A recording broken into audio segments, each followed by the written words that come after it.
हरियाणा के पूर्व मुख्यमंत्री भूपेंद्र सिंह हुड्डा को मानेसर जमीन घोटाले में सीबीआई कोर्ट से बड़ा झटका लगा है। करीब 10 साल और 115 सुनवाइयों के बाद अदालत ने हुड्डा समेत कुल 37 आरोपियों के खिलाफ धोखाधड़ी, साजिश और भ्रष्टाचार की धाराओं के तहत आरोप तय किए हैं। अब इस मामले में 2 मार्च से ट्रायल की औपचारिक शुरुआत होगी और पहली गवाही दर्ज की जाएगी।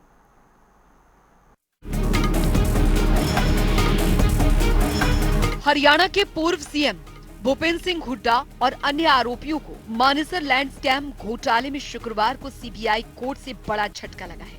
करीब 10 साल पहले दर्ज किए गए मामले में सीबीआई कोर्ट ने हुड्डा और हरियाणा शहरी विकास प्राधिकरण के पूर्व शीर्ष अधिकारियों समेत मामले में नामजद कुल 37 आरोपियों के खिलाफ आईपीसी की धारा 409, 420 और 120 बी और करप्शन एक्ट की धारा 13(2), 13(1) डी के तहत आरोप तय किए हैं। कोर्ट ने आरोपियों के खिलाफ ट्रायल शुरू करने के लिए प्रोसिक्यूशन सीबीआई के गवाहों को नोटिस जारी कर दिया है और मामले में पहली गवाही 2 मार्च को।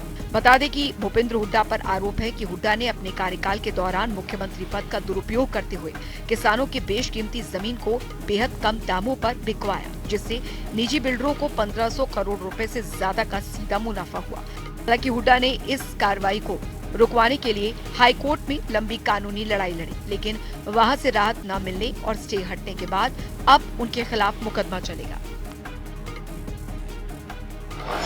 मानेसर लैंड स्कैम मामले में भूपेंद्र हुड्डा को झटका। सीबीआई कोर्ट से नेता प्रतिपक्ष और पूर्व सीएम भूपेंद्र हुड्डा को झटका। मामले में 37 आरोपियों के खिलाफ आरोप थे। भ्रष्टाचार, धोखाधड़ी समेत कई धाराओं में आरोप थे। 10 साल में 115 सुनवाई के बाद ट्रायल होगा शुरू। 2 मार्च को पहली गवाही की जाएगी दर्ज। 1600 करोड़ की 400 एकड़ जमीन से जुड़ा है घोटाला। बिल्डरों ने 100 करोड़ रुपए में हथियाई थी जमीन। भूपेंद्र हुड्डा ने अपने कार्यकाल में सीएम पद का दुरुपयोग किया। किसानों की बेशकीमती जमीन को कम दामों पर बिकवाने का आरोप।